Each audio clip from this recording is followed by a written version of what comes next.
كل سنه وانتم طيبين. الدوري بدأ ومشاكله بدأت، ولسه بنقول بسم الله الرحمن الرحيم، ولسه في اول اسبوع في الدوري. مش هقول لكم الزمالك ومكسبهم وان الزمالك كسب وصفقاته ومش صفقاته، لا هو جايب صفقات يعني حلوه. لسه ما شفناش اللاعب البرازيلي، لسه ما شفناش اسمه ايه الدباغ، عدي الدباغ، لسه ما شفناش اللعبه دي. بس كويس ان الزمالك بدأها انه فاز في اول مباراه على سيراميكا. محمد شحاته دخل جون حلو وجميل ومفيش اي مشكله. وانا هكلمكم على الاهلي والعشوائيه اللي كان فيها والعجرفه اللي بتاعت اللعيبه، لدرجه انهم مش عارفين يلعبوا مع بعض الكوره، مش متناسقين التناسق اللي المفروض يبقى في الملعب، ومفيش فكر في قلب الملعب، ومفيش تشكيل واضح، ومفيش اي حاجه. مش هتكلم في الكلام ده ولا اقول لك تفكير المدرب ولا الكلام ده خالص. انا هتكلم عن لقطه، هما لقطتين. لقطه من لسه اول الدوري، بسم الله الرحمن الرحيم، في اول ثانيه في الدوري، ويبداوا جماهير الزمالك يشتموا في السيد زيزو، احمد السيد زيزو. السنه اللي فاتت احنا متعودين انه كان بيشتموه هو وابوه، لا السنه دي بيشتموه هو وابوه واهل بيته. النهارده طلعت لجنه العقوبات وغرموه 100,000 جنيه. ماشي، مع كويس. طب دي اللائحه اللي كل الانديه مضت عليها ومحدش يتكلم، بس انا بتكلم في الاخلاقيات نفسها.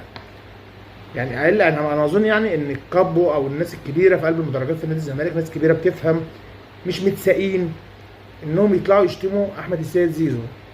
يا جماهير الزمالك، هو انتوا بتشجعوا فريق ولا بتشجعوا لاعب؟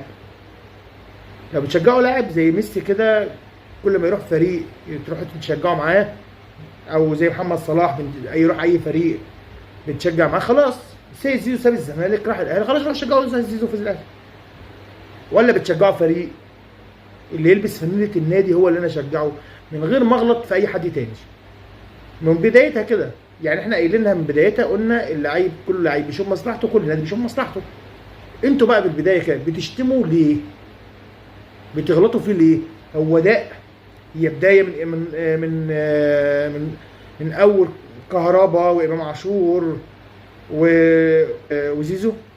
يعني هو قاموس عندكم خلاص سابكم، مش ليه بقى السب والقذف وشتيمه الاهلي وهدى يا هدى ويطلع ناس يقول لك اصل الجماهير، واحد من اداره الزمالك يقول لك، وبيقولوا بعد كده ان اداره الزمالك ما كانتش حاجه، اصل احنا كنا عازمين فنانه هدى انها تيجي فعشان كده الجمهور، عشان الجمهور بيحبها، عشان قالت احنا زملكاويه، انها زملكاويه.